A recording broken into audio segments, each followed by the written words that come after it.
Hi all welcome to our channel turning pages. അപ്പോൾ നമ്മളിന്ന് discuss ചെയ്യാനായിട്ട് പോകുന്നത് പ്രീവിയസ് ആയിട്ട് ചോദിച്ചിരിക്കുന്ന കുറച്ച് റാൻഡം ക്വസ്റ്റ്യൻസ് ആണ്, റിപ്പീറ്റ് ചെയ്ത് ചോദിക്കുന്ന കുറച്ച് ക്വസ്റ്റ്യൻസ് ആണ് നമ്മൾ നോക്കാനായിട്ട് പോകുന്നത്. ഓക്കെ, നമ്മുടെ 10th ലെവൽ പ്രിലിംസിനൊക്കെ തീർച്ചയായും ഉപകാരപ്രദമാവുന്ന ക്വസ്റ്റ്യൻസ് ആണ്. അപ്പോൾ നമുക്ക് സ്റ്റാർട്ട് ചെയ്യാം. ആദ്യത്തെ ക്വസ്റ്റ്യൻ, കേരളത്തിലെ സുഭാഷ് ചന്ദ്രബോസ് എന്നറിയപ്പെടുന്നത് മുഹമ്മദ് അബ്ദുറഹ്മാൻ ആണ്. കേരളത്തിലെ സുഭാഷ് ചന്ദ്രബോസ് എന്നറിയപ്പെടുന്ന മുഹമ്മദ് അബ്ദുറഹ്മാൻ. വൈക്കം സത്യാഗ്രഹ നായകൻ എന്നറിയപ്പെടുന്ന തമിഴ് ദ്രാവിഡ നേതാവാണ് പെരിയോർ ഇ.വി. രാമസ്വാമി നായ്ക്കർ. വൈക്കം സത്യാഗ്രഹ നായകൻ എന്നറിയപ്പെടുന്ന തമിഴ് ദ്രാവിഡ നേതാവാണ് ആരെന്ന് പറയുന്നത് പെരിയോർ ഇ.വി. രാമസ്വാമി നായ്ക്കർ. 1914 ആരംഭിച്ച നായർ വൃത്തിജന സംഘം ഇപ്പോൾ അറിയപ്പെടുന്ന പേരാണ് ഏതെന്ന് പറഞ്ഞാൽ NSS അഥവാ നായർ സർവീസ് സൊസൈറ്റി അല്ലെ. 1914 ആരംഭിച്ച നായർ വൃദ്ധജന സംഘം ഇപ്പോൾ അറിയപ്പെടുന്ന പേരാണ് നായർ സർവീസ് സൊസൈറ്റി. കേരളത്തിലെ ആദ്യത്തെ കൂട്ടുകക്ഷി മന്ത്രിസഭയെ നയിച്ചത് ആരായിരുന്നു? പട്ടം എ താണുപിള്ളയായിരുന്നു. കേരളത്തിലെ ആദ്യത്തെ കൂട്ടുകക്ഷി മന്ത്രിസഭയെ നയിച്ചത് പട്ടം എ താണുപിള്ള. പുല്ലാട് ലഹളയ്ക്ക് നേതൃത്വം നൽകിയത് ആരാണ്? പുല്ലാട് ലഹളയ്ക്ക് നേതൃത്വം നൽകിയത് അയ്യങ്കാളിയാണ്. പുല്ലാട് ലഹളയ്ക്ക് നേതൃത്വം നൽകിയത് അയ്യങ്കാളി. കേരള നിയമസഭയിൽ ഏറ്റവും കൂടുതൽ മണ്ഡലങ്ങളെ പ്രതിനിധാനം ചെയ്ത അംഗമാണ് MV രാഘവൻ എന്ന് പറയുന്നത്. കേരള നിയമസഭയിൽ ഏറ്റവും കൂടുതൽ മണ്ഡലങ്ങളെ പ്രതിനിധാനം ചെയ്ത അംഗമാണ് AV രാഘവൻ. സ്വദേശാഭിമാനി കേസരി അവാർഡ് നൽകുന്നത് ഏതു മേഖലയിലെ മികവിനാണെന്ന് ചോദിച്ചാൽ പത്രപ്രവർത്തനമാണ്. സ്വദേശാഭിമാനി കേസരി അവാർഡ് നൽകുന്നത് ഏതു മേഖലയിലെ മികവിനാണെന്ന് ചോദിച്ചാൽ പത്രപ്രവർത്തനം. ആധുനിക കാലത്തെ മഹാത്ഭുതം എന്ന് ഗാന്ധിജി വിശേഷിപ്പിച്ച തിരുവിതാംകൂറിലെ സംഭവ വികാസമായിരുന്നു ഏതെന്ന് പറയുന്നത് ക്ഷേത്രപ്രവേശന വിളംബരം അല്ലെ. 1936 നടന്ന ക്ഷേത്രപ്രവേശന വിളംബരമാണ് ആധുനിക കാലത്തെ മഹാത്ഭുതം എന്ന് ഗാന്ധിജി വിശേഷിപ്പിച്ചത്. ഏത് പ്രക്ഷോഭത്തിന്റെ ഭാഗമായിട്ടാണ് 1920 ഗാന്ധിജി ആദ്യമായി കേരളത്തിൽ എത്തിയതെന്ന് ചോദിച്ചാൽ ഖിലാഫത്ത് സമ്മേളനവുമായിട്ട് ബന്ധപ്പെട്ടാണ് അല്ലെ. ഖിലാഫത്ത് പ്രക്ഷോഭവുമായി ബന്ധപ്പെട്ടിട്ടാണ് 1920 ഗാന്ധിജി ആദ്യമായിട്ട് കേരളത്തിൽ വരുന്നത്. സ്വാമി വിവേകാനന്ദന്റെ 1892 കേരള സന്ദർശനത്തിന് വഴിയൊരുക്കിയത് ആരായിരുന്നു എന്ന് ചോദിച്ചാൽ ഡോക്ടർ പൽപ്പു ആണ്. സ്വാമി വിവേകാനന്ദന്റെ 1892 കേരള സന്ദർശനത്തിന് വഴിയൊരുക്കിയത് doctor Palpu. K Gopalan volunteer ക്യാപ്റ്റനായി പ്രവർത്തിച്ച സത്യാഗ്രഹം. A K Gopalan volunteer captain ആയി പ്രവർത്തിച്ച സത്യാഗ്രഹമാണ് ഇതെന്ന് പറഞ്ഞാൽ ഗുരുവായൂർ സത്യാഗ്രഹം. A.K. ഗോപാലൻ വോളണ്ടിയർ ക്യാപ്റ്റനായി പ്രവർത്തിച്ച സത്യാഗ്രഹമാണ് ഗുരുവായൂർ സത്യാഗ്രഹം. വിദ്യാപോഷിണി സഭ ആരംഭിച്ചത് ആരാണ്? വിദ്യാപോഷിണി സഭ ആരംഭിച്ചത് സഹോദരൻ അയ്യപ്പനാണ്. വിദ്യാപോഷിണി സഭ ആരംഭിച്ചത് സഹോദരൻ അയ്യപ്പൻ. മഹാത്മാ എന്ന് വിശേഷിക്കപ്പെടുന്ന നവോത്ഥാന നായകനാണ് അയ്യങ്കാളി അല്ലെ. മഹാത്മാ അയ്യങ്കാളി എന്നാണല്ലേ പറയുന്നത്. മഹാത്മാ എന്ന് വിശേഷിക്കപ്പെടുന്ന നവോത്ഥാന നായകനാണ് അയ്യങ്കാളി. SNDP യോഗത്തെ ശക്തിപ്പെടുത്തുന്നതിനായി ധർമ്മപട സംഘം രൂപവൽക്കരിച്ചത് ആരാണ്? TK മാധവനാണ്. SNDP യോഗത്തെ ശക്തിപ്പെടുത്തുന്നതിനായി ധർമ്മപട സംഘം രൂപവൽക്കരിച്ചത് TK മാധവനാണ്. കേന്ദ്ര മന്ത്രിസഭയിലെ ആദ്യത്തെ മലയാളിയാണ് ഡോക്ടർ ജോൺ മത്തായി എന്ന് പറയുന്നത്. കേന്ദ്ര മന്ത്രിസഭയിലെ ആദ്യത്തെ മലയാളിയാണ് ഡോക്ടർ ജോൺ മത്തായി. കേന്ദ്ര മന്ത്രിസഭയിലെ റിപ്പീറ്റഡ് ക്വസ്റ്റൻ ആണ്. കേന്ദ്ര മന്ത്രിസഭയിലെ ആദ്യത്തെ മലയാളിയാണ് ഡോക്ടർ ജോൺ മത്തായി. കൊച്ചിയിലെ രണ്ടാമത്തെ ജനകീയ മന്ത്രിയാണ് ഡോക്ടർ AR മേനോൻ. കൊച്ചിയിലെ രണ്ടാമത്തെ ജനകീയ മന്ത്രിയാണ് ഡോക്ടർ AR മേനോൻ എന്ന് പറയുന്നത്. കല്ലറ പാങ്ങോട് സമരം നടന്ന വർഷം 1938. ഇമ്പോർട്ടൻ്റ് ആണ്. കല്ലറ പാങ്ങോട് സമരം നടന്ന വർഷം 1938. കല്ലറ പാങ്ങോട് സമരം നടന്നത് 1938. രാജ്യസഭയുടെ അധ്യക്ഷനായ ഏക മലയാളിയാണ് KR നാരായണൻ എന്ന് പറയുന്നത്. രാജ്യസഭയുടെ അധ്യക്ഷനായ ഏക മലയാളിയാണ് KR നാരായണൻ. സഖാവ് എന്ന നാടകം ആരുടെ ജീവിത കഥയാണ് അവതരിപ്പിക്കുന്നത്? സഖാവ് എന്ന നാടകം ആരുടെ ജീവിതകഥയാണ് അവതരിപ്പിക്കുന്നതെന്ന് വെച്ചാൽ P. കൃഷ്ണപിള്ളയാണ്. P. കൃഷ്ണപിള്ള. ഇന്ത്യൻ ഭാഷകളിൽ ആദ്യമായി മലയാളത്തിൽ കാറൽ മാർക്സിന്റെ ജീവചരിത്രം രചിച്ചത് ആരാണെന്ന് ചോദിച്ചാൽ സ്വദേശാഭിമാനി K. രാമകൃഷ്ണപിള്ളയാണ്. ഇന്ത്യൻ ഭാഷകളിൽ ആദ്യമായി മലയാളത്തിൽ കാറൽ മാർക്സിന്റെ ജീവചരിത്രം രചിച്ചത് സ്വദേശാഭിമാനി K. രാമകൃഷ്ണപിള്ള. അടുത്തത്, ചുവപ്പ് ലിറ്റ്മസിനെ നീല നിറമാക്കുന്ന പദാർത്ഥം ഏതാണ്? ചുവപ്പ് ലിറ്റ്മസിനെ നീല നിറമാക്കുന്ന പദാർത്ഥമാണ് ബേസ് എന്ന് പറയുന്നത്, ആൽക്കലി. ചുവപ്പ് ലിറ്റ്മസിനെ നീല നിറമാക്കുന്നത് ബേസ് ആണ്. നീല ലിറ്റ്മസിനെ ചുവപ്പാക്കുന്നത് ആരാണ്? നേരെ തിരിച്ച്. നീല ലിറ്റ്മസിനെ ചുവപ്പ് ബ്ലൂ റെഡ് ആവുന്നത് ആസിഡ് ആണ്. ഓക്കെ, നീല ലിറ്റ്മസിനെ ചുവപ്പ് നിറമാക്കുന്ന പദാർത്ഥം ആസിഡ്. ഒരു ആറ്റത്തിലെ പ്രോട്ടോണുകളുടെ എണ്ണം എന്തിനു തുല്യമായിരിക്കും എന്ന് വെച്ചാൽ അറ്റോമിക നമ്പർ ആണ്. ഇമ്പോർട്ടൻ്റ് ആണ്. ഒരു ആറ്റത്തിലെ പ്രോട്ടോണിന്റെ എണ്ണം എന്ന് പറയുന്നത് അറ്റോമിക നമ്പറിന് തുല്യമായിരിക്കും. ഓസോൺ പാളിയുടെ വിള്ളലിന് കാരണമാകുന്ന വാതകമാണ് chlorofluorocarbon. Repeated question. Ozone പാളിയുടെ വിള്ളലിന് കാരണമാകുന്ന വാതകമാണ് ക്ലോറോ ഫ്ലൂറോ കാർബൺ. ചൂടാകുമ്പോൾ ഏറ്റവും കുറഞ്ഞ തോതിൽ വികാസം സംഭവിക്കുന്ന ഖരപദാർത്ഥങ്ങൾക്കാണ്. ചൂടാകുമ്പോൾ ഏറ്റവും കുറഞ്ഞ തോതിൽ വികാസം സംഭവിക്കുന്നത് ഖരപദാർത്ഥങ്ങൾക്കാണ്. ചൂടാകുമ്പോൾ ഏറ്റവും കൂടുതൽ തോതിൽ വികാസം സംഭവിക്കുന്നത് വാതകത്തിനാണ്. ഓക്കെ, ഏറ്റവും കുറവാണെങ്കിൽ ഖരപദാർത്ഥത്തിനും, ഇനി ഏറ്റവും കൂടുതൽ വികാസം സംഭവിക്കുന്നത് ചോദിച്ചാൽ വാതകത്തിനാണ്. ചൂടാകുമ്പോൾ ഏറ്റവും കൂടുതൽ തോതിൽ വികാസം സംഭവിക്കുന്ന വാതകങ്ങൾക്കാണ്. മെർക്കുറിയുടെ ദ്രവണാങ്കം ചോദിച്ചിട്ടുണ്ട്, -39°C ആണ്. -39°C എന്ന് പറയുന്നതാണ് മെർക്കുറിയുടെ ദ്രവണാങ്കം. -39°C ആണ് മെർക്കുറിയുടെ ദ്രവണാങ്കം. സമുദ്രജലം നീല നിറമായി തോന്നുന്നതിന് കാരണമായ പ്രതിഭാസമാണ് വിസരണം. സമുദ്രജലം നീല നിറമായിട്ട് തോന്നുന്നതിന് കാരണമായ പ്രതിഭാസമാണ് വിസരണം. ഡിസ്ചാർജ് ലാമ്പുകളിൽ ഉപയോഗിക്കുന്ന വാതകമാണ് നിയോൺ. ഡിസ്ചാർജ് ലാമ്പുകളിൽ ഉപയോഗിക്കുന്ന വാതകമാണ് നിയോൺ എന്ന് പറയുന്നത്. ഡിസ്ചാർജ് ലാമ്പിൽ ഉപയോഗിക്കുന്ന വാതകമാണ് നിയോൺ. ആറ്റത്തിലെ വലിപ്പം കൂടുമ്പോൾ അയോണീകരണ ഊർജ്ജം കൂടുകയാണോ കുറയുവാണോ അല്ലെ? ആറ്റത്തിലെ വലിപ്പം കൂടുമ്പോൾ അയോണീകരണ ഊർജ്ജം കുറയുന്നു. ആറ്റത്തിലെ വലിപ്പം കൂടുമ്പോൾ അയോണീകരണ ഊർജ്ജം കുറയുന്നു. കരിമ്പുഴ വന്യജീവി സങ്കേതം ഏത് ജില്ലയിലാണെന്ന് ചോദിച്ചാൽ മലപ്പുറം ജില്ലയിലാണ്. കരിമ്പുഴ വന്യജീവി സങ്കേതം സ്ഥിതി ചെയ്യുന്നത് മലപ്പുറത്താണ്. കരിമ്പുഴ വന്യജീവി സങ്കേതം മലപ്പുറം. കേരളത്തിലെ ആദ്യത്തെ സിനിമാ പ്രദർശനം നടന്നത് എവിടെയാണെന്ന് ചോദിച്ചാൽ കോഴിക്കോടാണ്. ഇമ്പോർട്ടൻ്റ് ആണ്. കേരളത്തിലെ ആദ്യത്തെ സിനിമാ പ്രദർശനം നടന്നത് കോഴിക്കോട്. മലങ്കര ജലസേചന പദ്ധതി ഏത് ജില്ലയിലാണെന്ന് ചോദിച്ചാൽ ഇടുക്കി ജില്ലയിലാണ് അല്ലെ. മലങ്കര ഡാം ഇടുക്കിയിലാണ് അല്ലെ. മലങ്കര ജലസേചന പദ്ധതി ഏത് ജില്ലയിലാണെന്ന് ചോദിച്ചാൽ ഇടുക്കിയിലാണ്. കേരളത്തിലെ ഏറ്റവും പ്രധാനപ്പെട്ട ശരത്കാല ഉത്സവമാണ് ഓണം എന്ന് പറയുന്നത്. എല്ലാവർക്കും അറിയാം, കേരളത്തിലെ ഏറ്റവും പ്രധാനപ്പെട്ട ശരത്കാല ഉത്സവമാണ് ഓണം. ഖാസി ഖാരോ കുന്നുകൾ ഏത് സംസ്ഥാനത്താണെന്ന് ചോദിച്ചാൽ മേഘാലയ. റിപ്പീറ്റഡ് ആണ്. ഖാസി ഖാരോ കുന്നുകൾ ഏത് സംസ്ഥാനത്താണെന്ന് ചോദിച്ചാൽ മേഘാലയയിലാണ്. ഗാന്ധിജി ഇന്ത്യയിൽ നടത്തിയ ആദ്യത്തെ നിരാഹാര സമരമാണ് അഹമ്മദാബാദ് തുണിമിൽ സമരം എന്ന് പറയുന്നത്. ഇമ്പോർട്ടൻ്റ് ആണ്. ആദ്യത്തെ സമരം ചോദിക്കണതാണ് 1917 ചമ്പാരനാണ്. ഇനി ആദ്യത്തെ നിരാഹാര സമരം 1918 അഹമ്മദാബാദ് തുണിമിൽ സമരമാണ്. ഓക്കെ, ഗാന്ധിജി ഇന്ത്യയിൽ നടത്തിയ ആദ്യത്തെ നിരാഹാര സമരമാണ് അഹമ്മദാബാദ് തുണിമിൽ സമരം. വിവിധ ഭൂപടങ്ങൾ ചേർത്ത് ഉണ്ടാക്കുന്നതിന് പറയുന്ന പേരാണ് അറ്റ്ലസ്. എല്ലാവർക്കും അറിയാം അല്ലെ. വിവിധ ഭൂപടങ്ങൾ ചേർത്ത് ഉണ്ടാക്കുന്നതിന് പറയുന്ന പേരാണ് അറ്റ്ലസ്. ഏറ്റവും അധികം വന്യജീവികളുള്ള ഭൂഖണ്ഡമാണ് ആഫ്രിക്ക. ഏറ്റവും അധികം വന്യജീവികളുള്ള ഭൂഖണ്ഡമാണ് ആഫ്രിക്ക. ഏറ്റവും അധികം വന്യജീവികളുള്ള ഭൂഖണ്ഡമാണ് ആഫ്രിക്ക. ഷിംല കരാറിൽ ഒപ്പിട്ട ഇന്ത്യൻ പ്രധാനമന്ത്രിയാണ് ഇന്ദിരാഗാന്ധി. ഷിംല കരാറിൽ ഒപ്പിട്ട ഇന്ത്യൻ പ്രധാനമന്ത്രി ഇന്ദിരാഗാന്ധി. ഷിംല കരാറിൽ ഒപ്പിട്ട പ്രധാനമന്ത്രിയാണ് ഇന്ദിരാഗാന്ധി. ആഹാരത്തിന്റെ ദഹനം പൂർത്തിയാകുന്നതും ആഗിരണം ആരംഭിക്കുന്നതും എവിടെ വെച്ചാണെന്ന് വെച്ചാൽ ചെറുകുടൽ. ഇമ്പോർട്ടൻ്റ് ആണ്. ആഹാരത്തിന്റെ ദഹനം പൂർത്തിയാക്കുന്നതും ആഗിരണം ആരംഭിക്കുന്നതും ചെറുകുടലിനെ വെച്ചിട്ടാണ്. ചെറുകുടലിന്റെ നീളം എന്ന് പറയുന്നത് 5 മുതൽ 6 മീറ്റർ വരെയാണ്. ഇമ്പോർട്ടൻ്റ് ആണ്. ചെറുകുടലിന്റെ നീളം എന്ന് പറയുന്നത് 5 മുതൽ 6 മീറ്റർ വരെ. ചെറുകുടലിന്റെ ആദ്യ ഭാഗമാണ് പക്വാശയം എന്ന് പറയുന്നത്. ഇമ്പോർട്ടൻ്റ് ആണ്. ചെറുകുടലിന്റെ ആദ്യ ഭാഗം എന്ന് പറയുന്നത് പക്വാശയമാണ്. മനുഷ്യ ശരീരത്തിലെ ഏറ്റവും കടുപ്പമേറിയ ഭാഗമാണ് ഇനാമൽ എന്ന് പറയുന്നത്. മനുഷ്യ ശരീരത്തിലെ ഏറ്റവും കടുപ്പമേറിയ ഭാഗമാണ് അല്ലെ പല്ലിന്റെ ഇനാമൽ. മനുഷ്യ ശരീരത്തിലെ 4 തരം പല്ലുകളാണ് ഏതൊക്കെ എന്ന് പറഞ്ഞാൽ ഉളിപ്പല്ല്, കോമ്പല്ല്, ചർവണകം, അഗ്രചർവണകം. ഉളിപ്പല്ല്, കോമ്പല്ല്, ചർവണകം, അഗ്രചർവണകം എന്ന് പറയുന്നത് മനുഷ്യ ശരീരത്തിലെ 4 തരം പല്ലുകളാണ്. കരൾ ഉൽപ്പാദിപ്പിക്കുന്ന ദഹനരസമാണ് പിത്തരസം എന്ന് പറയുന്നത്. കരൾ ഉൽപ്പാദിപ്പിക്കുന്ന ദഹനരസമാണ് പിത്തരസം. ചെറുകുടലിലെ ഭിത്തിയിൽ കാണുന്ന സൂക്ഷ്മങ്ങളായ വിരലുകൾ പോലെയുള്ള ഭാഗങ്ങളാണ് വില്ലസ്. എപ്പോഴും ചോദിക്കുന്നതാണ്.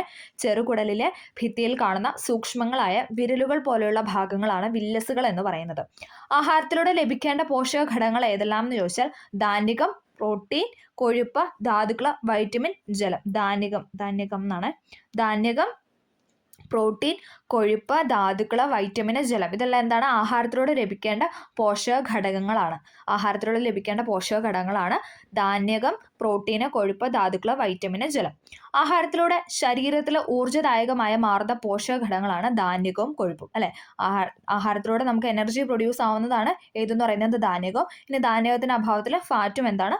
എനർജി ആയിട്ട് മാറാറുണ്ട്. ഓക്കെ, ആഹാരത്തിലൂടെ ശരീരത്തിന് ഊർജ്ജദായകമായി മാറുന്ന പോഷക ഘടകങ്ങളാണ് ധാന്യകവും അതോടൊപ്പം കൊഴുപ്പും. ആഹാരത്തിലൂടെ ശരീരത്തിന്റെ കേടുപാടുകൾ തീർക്കുന്ന പോഷക ഘടകമാണ് പ്രോട്ടീൻ. ആഹാരത്തിലൂടെ ശരീരത്തിന് കേടുപാടുകൾ തീർക്കുന്ന പോഷക ഘടകമാണ് പ്രോട്ടീൻ എന്ന് പറയുന്നത്. പല്ല് നിർമ്മിച്ചിരിക്കുന്ന ജീവനുള്ള കലയാണ് ഏതെന്ന് പറഞ്ഞാൽ ഡെൻഡേൻ എന്ന് പറയുന്നത്. പല്ല് നിർമ്മിച്ചിരിക്കുന്ന ജീവനുള്ള കലയാണ് ഏതെന്ന് പറയുന്നത് ഡെൻഡേൻ.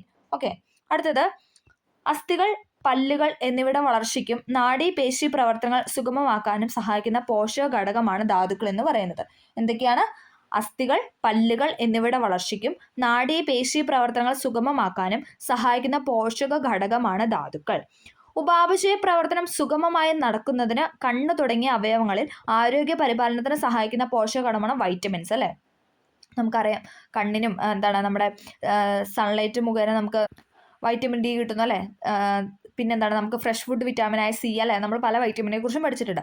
ഉപാപചയ പ്രവർത്തനം സുഗമമായി നടക്കുന്നതിന് കണ്ണ് തുടങ്ങിയ അവയവങ്ങളിൽ ആരോഗ്യ പരിപാലനത്തിന് സഹായിക്കുന്ന പോഷക ഘടകങ്ങളാണ് വൈറ്റമിൻസ് എന്ന് പറയുന്നത്.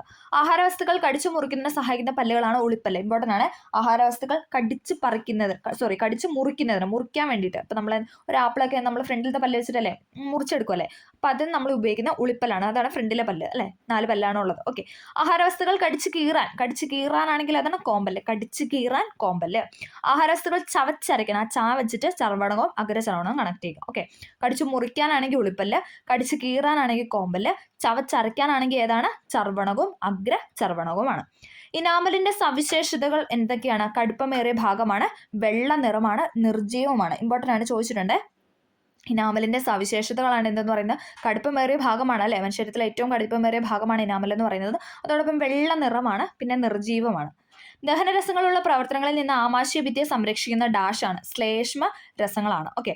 ദഹനരസങ്ങളുള്ള പ്രവർത്തനങ്ങളിൽ നിന്ന് ആമാശയഭിത്തിയെ സംരക്ഷിക്കുന്ന ശ്ലേഷ്മ സ്തരമാണ്. ദഹനം പൂർത്തിയാകാൻ എടുക്കുന്ന സമയം എന്ന് പറയുന്നത് 4 മുതൽ 5 മണിക്കൂർ വരെയാണ്. 4 മുതൽ 5 മണിക്കൂർ വരെയാണ് ദഹനം പൂർത്തിയാകാൻ എടുക്കുന്ന സമയം എന്ന് പറയുന്നത്. ഉമിനീരിലെ രാസാഗ്നികളാണ് സലൈവറി അമലേസ്, ലൈസോസൈം എന്ന് പറയുന്നത്. ഇമ്പോർട്ടൻ്റ് ആണ്. ഉമിനീരിലെ രാസാഗ്നികളാണ് സലൈവറി അമലേസ്, ലൈസോസൈം എന്ന് പറയുന്നത്. ഉമിനീരിലെ രാസാഗ്നികളാണ് സലൈവറി അമലേസ്, ലൈസോസൈം. ഓൾ ഇന്ത്യ റേഡിയോയുടെ പേര് ആകാശവാണി എന്നാക്കി മാറ്റിയ വർഷമാണ് 1957. ഓൾ ഇന്ത്യ റേഡിയോയുടെ പേര് ആകാശവാണി എന്നാക്കി മാറ്റിയ വർഷമാണ് 1957. ലക്ഷദ്വീപ് സമൂഹത്തിലെ ഏറ്റവും ജനസംഖ്യ കൂടിയ ദ്വീപാണ് കവരത്തി അല്ലെ. ലക്ഷദ്വീപിന്റെ ക്യാപിറ്റലാണ് കവരത്തി എന്ന് പറയുന്നത്. ലക്ഷദ്വീപ് സമൂഹത്തിലെ ഏറ്റവും ജനസംഖ്യ കൂടിയ ദ്വീപാണ് കവരത്തി. കൊട്ടാരങ്ങളുടെ നഗരം എന്നറിയപ്പെടുന്ന ഇന്ത്യയിലെ നഗരമാണ് കൊൽക്കത്ത. കൊട്ടാരങ്ങളുടെ നഗരം കൊൽക്കത്ത എന്ന് ഓർത്താൽ മതി. കൊട്ടാരങ്ങളുടെ നഗരം കൊൽക്കത്ത. കൊട്ടാരങ്ങളുടെ നഗരം എന്നറിയപ്പെടുന്ന കൊൽക്കത്ത. ISROയുടെ ആസ്ഥാനം ബാംഗ്ലൂരാണ്. ISROയുടെ ആസ്ഥാനം എന്ന് പറയുന്നത് ബാംഗ്ലൂർ. രാകേഷ് ശർമ്മ ബഹിരാകാശ യാത്ര നടത്തിയ വർഷമാണ് 1984. ഇമ്പോർട്ടൻ്റ് ആണ്. 1984 രാകേഷ് ശർമ്മ ബഹിരാകാശ യാത്ര നടത്തിയത്. ഇന്ത്യ സ്വാതന്ത്ര്യത്തിന് രജത ജൂബിലി ആഘോഷിക്കുമ്പോൾ രാഷ്ട്രപതി ആരായിരുന്നു വെച്ചാൽ VV ഗിരിയാണ്. ഇന്ത്യ സ്വാതന്ത്ര്യത്തിന്റെ രജത ജൂബിലി ആഘോഷിക്കുമ്പോൾ രാഷ്ട്രപതി ആയിരുന്നത് VV ഗിരി. അദ്ദേഹം മലയാളിയായിരുന്നു അല്ലേ, അതാണ് importance. Okay. Geological survey of ഇന്ത്യയുടെ ആസ്ഥാനം കൊൽക്കത്തയാണ്. ജിയോളജിക്കൽ സർവേ ഓഫ് ഇന്ത്യയുടെ ആസ്ഥാനം എന്ന് പറയുന്നത് കൊൽക്കത്ത. ജിയോളജിക്കൽ സർവേ ഓഫ് ഇന്ത്യയുടെ ആസ്ഥാനം കൊൽക്കത്ത. ഇന്ത്യയുടെ ആദ്യത്തെ മുഖ്യ വിവരാവകാശ കമ്മീഷണറായിരുന്നു വജാഹത്ത് ഹബീബുള്ള. ഇന്ത്യയുടെ ആദ്യത്തെ മുഖ്യ വിവരാവകാശ കമ്മീഷണറായിരുന്നു വജാഹത്ത് ഹബീബുള്ള. ആരോഗ്യകരമായ പരിസ്ഥിതിക്ക് രാജ്യത്തിന് എത്ര ശതമാനം വനം വേണ്ടതുണ്ടെന്ന് ചോദിച്ചാൽ 33%. ആരോഗ്യകരമായ പരിസ്ഥിതിക്ക് ഒരു രാജ്യത്തിന് എത്ര ശതമാനം വനം വേണം എന്ന് പറഞ്ഞാൽ എത്രയാണ്? 33% വനം വേണമെന്നാണ് പറയുന്നത്. പത്മശ്രീ, പത്മഭൂഷൺ, പത്മവിഭൂഷൺ, ഭാരതരത്നം എന്നിവ എല്ലാം നേടിയ ആദ്യത്തെ വ്യക്തിയാണ് സത്യജിത് റായ് എന്ന് പറയുന്നത്. പത്മശ്രീ, പത്മഭൂഷൺ, ഭാരതരത്നം എന്നിവ എല്ലാം നേടിയ ആദ്യത്തെ വ്യക്തിയാണ് സത്യജിത് റായ്. നബി നാണയം എന്ന കൃതി രചിച്ചത് സയ്യിദ് സനാഉല്ല മക്തി തങ്ങളാണ്. സയ്യിദ് സനാഉല്ല മക്തി തങ്ങളാണ് നബി നാണയം എന്ന കൃതി രചിച്ചത്. ഏത് മലയാള കവിക്കാണ് മദ്രാസ് സർവകലാശാല 1922 മഹാകവി പട്ടം നൽകിയെന്ന് ചോദിച്ചാൽ കുമാരനാശാനാണ്. ഏത് മലയാള കവിക്കാണ് മദ്രാസ് യൂണിവേഴ്സിറ്റി 1922 മഹാകവി പട്ടം നൽകിയത്? കുമാരനാശാനാണ്. ഓക്കെ, ഇമ്പോർട്ടൻ്റ് ആണ്. 1922 മഹാകവി പട്ടം ലഭിച്ചത് കുമാരനാശാൻ. ഏത് വർഷമാണ് അയ്യങ്കാളിയുടെ ബഹുമാനാർത്ഥം ഇന്ത്യൻ തപാൽ മുദ്ര പുറത്തിറങ്ങിയെന്ന് ചോദിച്ചു കഴിഞ്ഞാൽ 2002. ഏത് വർഷമാണ് അയ്യങ്കാളിയുടെ ബഹുമാനാർത്ഥം ഇന്ത്യൻ തപാൽ മുദ്ര പുറത്തിറങ്ങിയെന്ന് വെച്ചാൽ 2002. 1904 അധസ്ഥിതർക്ക് മാത്രമായി വിദ്യാലയം സ്ഥാപിച്ചത് അയ്യങ്കാളിയാണ്. 1904 അധസ്ഥിതർക്ക് മാത്രമായിട്ട് വിദ്യാലയം ആരംഭിച്ചത് അയ്യങ്കാളി. ഖിലാഫത്ത് സമരവുമായി ബന്ധപ്പെട്ട് വാഗൺ ട്രാജഡിക്ക് കാരണമായ ചരക്ക് തീവണ്ടി പുറപ്പെട്ടത് ഏത് റെയിൽവേ സ്റ്റേഷനിൽ നിന്നാണെന്ന് ചോദിച്ചാൽ എവിടെയാണ്? തിരൂരിൽ നിന്നാണ്. ഇമ്പോർട്ടൻ്റ് ആണ്, ചോദിച്ചിട്ടുണ്ട്, പ്രീവിയസ് ഇയറിൽ ചോദിച്ചിട്ടുണ്ട്. ഖിലാഫത്ത് സമരവുമായി ബന്ധപ്പെട്ട് വാഗൺ ട്രാജഡിക്ക് കാരണമായ ചരക്ക് തീവണ്ടി പുറപ്പെട്ടത് ഏത് റെയിൽവേ സ്റ്റേഷനിൽ നിന്നാണെന്ന് ചോദിച്ചാൽ തിരൂരിൽ നിന്നാണ്. തിരുവനന്തപുരത്തെ VJT ഹാൾ ഇപ്പോൾ ഏത് നവോത്ഥാന നായകന്റെ പേരിലാണ് അറിയപ്പെടുന്നതെന്ന് ചോദിച്ചാൽ അയ്യങ്കാളി എന്നാണ് അറിയപ്പെടുന്നത്. അയ്യങ്കാളിയുടെ പേരിലാണ് ഇപ്പം നിലവിൽ VJT ഹാൾ അറിയപ്പെടുന്നത് അല്ലേ, അയ്യങ്കാളിയുടെ പേരിലാണ്. ഗാന്ധിജി പത്മന ആശ്രമം സന്ദർശിച്ചത് എന്നാണ്? ഗാന്ധിജി പത്മന ആശ്രമം സന്ദർശിച്ചത് 1934 ജനുവരി 20-നാണ്. ഇമ്പോർട്ടൻ്റ് ആണ്. 1934 ജനുവരി 20-നാണ് ഗാന്ധിജി പത്മന ആശ്രമം സന്ദർശിച്ചത്. ഗാന്ധിജി പത്മന ആശ്രമം സന്ദർശിച്ചത് 1934 ജനുവരി 20. ഇന്ത്യൻ നാഷണൽ കോൺഗ്രസിന്റെ സെക്രട്ടറി സ്ഥാനം വഹിച്ച ആദ്യത്തെ തിരുവിതാംകൂറുകാരനായിരുന്നു GP പിള്ള. ഇമ്പോർട്ടൻ്റ് ആണ്. ഇന്റർനാഷണൽ കോൺഗ്രസിന്റെ സെക്രട്ടറി സ്ഥാനം വഹിച്ച ആദ്യത്തെ തിരുവിതാംകൂറുകാരനാണ് GP പിള്ള. ഇസ്ലാം ധർമ്മപരിപാലന സംഘം സ്ഥാപിച്ചത് വക്കം അബ്ദുൽ ഖാദർ മൗലവിയാണ്. ഇസ്ലാം ധർമ്മപരിപാലന സംഘം സ്ഥാപിച്ചത് വക്കം അബ്ദുൽ ഖാദർ മൗലവി. രാഷ്ട്രപിതാവ് എന്ന ഗ്രന്ഥം രചിച്ചത് KP കേശവ മേനോനാണ്. രാഷ്ട്രപിതാവ് എന്ന ഗ്രന്ഥം രചിച്ചത് KP കേശവ മേനോൻ. സ്വർണത്തിൽ മായം ചേർത്തിട്ടുണ്ടോ എന്ന് അറിയാൻ ഉപയോഗിക്കുന്ന ആസിഡാണ് നൈട്രിക് ആസിഡ്. സ്വർണത്തിൽ മായം ചേർത്തിട്ടുണ്ടോ എന്ന് അറിയാൻ ഉപയോഗിക്കുന്ന ആസിഡാണ് നൈട്രിക് ആസിഡ്. ഇമ്പോർട്ടൻ്റ് ആണ്. ഖരാവസ്ഥയിലെ കാർബൺ ഡൈ ഓക്സൈഡ് ആണ് ഡ്രൈ ഐസ് എന്ന് പറയുന്നത്. ഖരാവസ്ഥയിലെ കാർബൺ ഡൈ ഓക്സൈഡ് ആണ് ഡ്രൈ ഐസ്. മാസ് സംരക്ഷണ നിയമം ആവിഷ്കരിച്ചത് ലാവോസിയാണ്. മാസ് സംരക്ഷണ നിയമം ആവിഷ്കരിച്ചത് ലാവോസിയെ. മനുഷ്യന്റെ പ്രയത്നം ലഘൂകരിക്കാൻ ഉപയോഗിക്കുന്ന ലഘുയന്ത്രങ്ങളായ ഉത്തോലകങ്ങളെ സംബന്ധിച്ച നിയമങ്ങൾ ആവിഷ്കരിച്ചത് ആർക്കിമിഡീസ് ആണ്. മനുഷ്യന്റെ പ്രയത്നം ലഘൂകരിക്കാൻ ഉപയോഗിക്കുന്ന ലഘുയന്ത്രങ്ങളായ ഉത്തോലകങ്ങളെ സംബന്ധിച്ച നിയമങ്ങൾ ആവിഷ്കരിച്ചത് ആർക്കിമിഡീസ്. സൂര്യപ്രകാശം ഭൂമിയിൽ എത്തുന്ന രീതി വികിരണം അഥവാ റേഡിയേഷൻ ആണ്. സൂര്യപ്രകാശം അല്ല, മാധ്യമത്തിന്റെ മാധ്യമമില്ലാതെയാണ് സൂര്യപ്രകാശം എന്തെന്ന് പറയാൻ ഭൂമിയിൽ എത്തുന്നത്. അതെന്ന് പറയുന്ന റേഡിയേഷൻ അഥവാ വികിരണമാണ്. പ്രകൃതിയിലെ ഫലങ്ങളിൽ ഏറ്റവും ശക്തി കൂടിയ ബലമാണ് ന്യൂക്ലിയർ ബലം എന്ന് പറയുന്നത്. പ്രകൃതിയിലെ ബലങ്ങളിൽ ഏറ്റവും ശക്തി കൂടിയ ബലമാണ് ന്യൂക്ലിയർ ബലം എന്ന് പറയുന്നത്. മനുഷ്യന് കേൾക്കാൻ സാധിക്കാത്ത വളരെ ഉയർന്ന ആവൃത്തിയിലുള്ള ശബ്ദം പുറപ്പെടുവിക്കുന്ന വിസിലാണ് ഗാൾട്ടൺ വിസിൽ എന്ന് പറയുന്നത്. മനുഷ്യന് കേൾക്കാൻ സാധിക്കാത്ത വളരെ ഉയർന്ന ആവൃത്തിയിലുള്ള ശബ്ദം പുറപ്പെടുവിക്കുന്ന വിസിലാണ് ഗാൾട്ടൺ വിസിൽ. ജലത്തിന്റെ തിളനില എന്ന് പറയുന്നത് 100 ഡിഗ്രി സെൽഷ്യസ് ആണ്. എല്ലാവർക്കും അറിയാം അല്ലേ? ജലത്തിന്റെ തിളനില എന്ന് പറയുന്നത് 100 ഡിഗ്രി സെൽഷ്യസ് ആണ്. 21-ാം നൂറ്റാണ്ടിലെ കേരളത്തിലെ മഹാപ്രളയം ഉണ്ടായ വർഷം എന്ന് പറയുന്നത് ഏതാണ്? 2018 ആണല്ലേ. ആൻസർ ഇവിടെ കൊടുത്തിട്ടില്ല. 2018 എന്ന് പറയുന്നതാണ് ഇതെന്ന് പറഞ്ഞു. 21-ാം നൂറ്റാണ്ടിലെ കേരളത്തിലെ മഹാപ്രളയം ഉണ്ടായ വർഷമാണ് 2018. അടുത്തത് കേരളത്തിലെ നദികളുടെ എണ്ണം. കേരളത്തിലെ നദികളുടെ എണ്ണം എന്ന് പറയുന്നത് 44 കേരളത്തിലെ മിക്ക നദികൾ ഉത്ഭവിക്കുന്ന എവിടെ നിന്നാണെന്ന് ചോദിച്ചാൽ എവിടെ നിന്നാണ്? സഹ്യപർവ്വതത്തിൽ നിന്നാണ് കേരളത്തിലെ മിക്ക നദികളും ഉത്ഭവിക്കുന്നത്. കേരളത്തിലെ ഏറ്റവും വ്യാപകമായ പ്രകൃതി ദുരന്തമാണ് ഉരുൾപൊട്ടൽ എന്ന് പറയുന്നത്. നമുക്കറിയാം അല്ലേ? കേരളത്തിലെ ഏറ്റവും വ്യാപകമായ പ്രകൃതി ദുരന്തം എന്ന് പറയുന്നത് ഉരുൾപൊട്ടലാണ്. കേരളത്തിൽ ഉരുൾപൊട്ടലുകൾ ഏറ്റവും കൂടുതൽ അനുഭവപ്പെടുന്നത് ഏത് ഭൂപ്രകൃതിയിലാണെന്ന് ചോദിച്ചാൽ മലനാട് മേഖലയിലാണ്. കേരളത്തിൽ ഉരുൾപൊട്ടലുകൾ ഏറ്റവും കൂടുതലായിട്ട് അനുഭവപ്പെടുന്നത് മലനാട് ഭൂപ്രകൃതിയിലാണ്. കേരളത്തിലെ സമുദ്രനിരപ്പിന് താഴെ സ്ഥിതി ചെയ്യുന്ന കരപ്രദേശമാണ് കുട്ടനാട് എന്ന് പറയുന്നത്. കേരളത്തിലെ സമുദ്രനിരപ്പിന് താഴെ സ്ഥിതി ചെയ്യുന്ന കരപ്രദേശമാണ് കുട്ടനാട്. ഭൂകമ്പ ദുരന്ത തീവ്രത ഏറ്റവും കൂടുതലുള്ള കേന്ദ്രഭരണ പ്രദേശമാണ് ജമ്മു കാശ്മീർ. ഭൂകമ്പ ദുരന്ത തീവ്രത ഏറ്റവും കൂടുതലുള്ള കേന്ദ്രഭരണ പ്രദേശം ചോദിച്ചാൽ ജമ്മു കാശ്മീർ ആണ്. ഉരുൾപൊട്ടൽ നടന്ന അമ്പൂരി ഏത് ജില്ലയിലാണെന്ന് ചോദിച്ചാൽ തിരുവനന്തപുരത്താണ്. ഉരുൾപൊട്ടൽ നടന്ന അമ്പൂരി ഏത് ജില്ലയിലാണെന്ന് ചോദിച്ചാൽ തിരുവനന്തപുരം ജില്ലയിലാണ്. കേരളത്തിലെ ദുരന്ത നിവാരണ പ്രവർത്തനങ്ങൾ ഏകോപിപ്പിക്കുന്ന സ്ഥാപനമാണ് കേരള സംസ്ഥാന ദുരന്ത നിവാരണ അതോറിറ്റി എന്ന് പറയുന്നത്. കേരളത്തിലെ ദുരന്ത നിവാരണ പ്രവർത്തനങ്ങൾ ഏകോപിപ്പിക്കുന്ന സ്ഥാപനമാണ് കേരള സംസ്ഥാന ദുരന്ത നിവാരണ അതോറിറ്റി. ജില്ലകളിൽ ദുരന്ത നിവാരണ പ്രവർത്തനങ്ങൾക്ക് മേൽനോട്ടം വഹിക്കുന്നത് സംസ്ഥാന അടിയന്തര കാര്യനിർവഹണ കേന്ദ്രമാണ്. സംസ്ഥാന അടിയന്തര കാര്യനിർവഹണ കേന്ദ്രമാണ് ജില്ലകളിലെ ദുരന്ത നിവാരണ പ്രവർത്തനങ്ങൾക്ക് മേൽനോട്ടം വഹിക്കുന്നത്. ഓക്കെ, നമ്മൾ അടുത്ത് പറയാനായിട്ട് പോകുന്നത് കോൺസ്റ്റിറ്റ്യൂഷൻ്റെ റിലേറ്റഡ് ക്വസ്റ്റ്യൻ ആണ്. ഇപ്പോഴും ചോദിക്കുന്ന, പ്രീവിയസ് ആയിട്ട് ചോദിക്കുന്ന കോൺസ്റ്റിറ്റ്യൂഷൻ്റെ ഭാഗത്തു നിന്നുള്ള കുറച്ചധികം ക്വസ്റ്റ്യൻസ് ആണ് ഇനി നമ്മൾ നോക്കാനായിട്ട് പോകുന്നത്. നമുക്ക് സ്റ്റാർട്ട് ചെയ്യാം. ഇന്ത്യൻ ഭരണഘടനയുടെ ആമുഖം ഏത് രാജ്യത്തിൽ നിന്നാണ് കടം കൊണ്ടതെന്ന് വെച്ചാൽ USA അഥവാ അമേരിക്കയിൽ നിന്നാണ് അല്ലേ. ഇന്ത്യൻ ഭരണഘടനയുടെ ആമുഖം ഏത് രാജ്യത്തിൽ നിന്നാണ് കടം കൊണ്ടതെന്ന് ചോദിച്ചാൽ അമേരിക്കയിൽ നിന്നാണ്.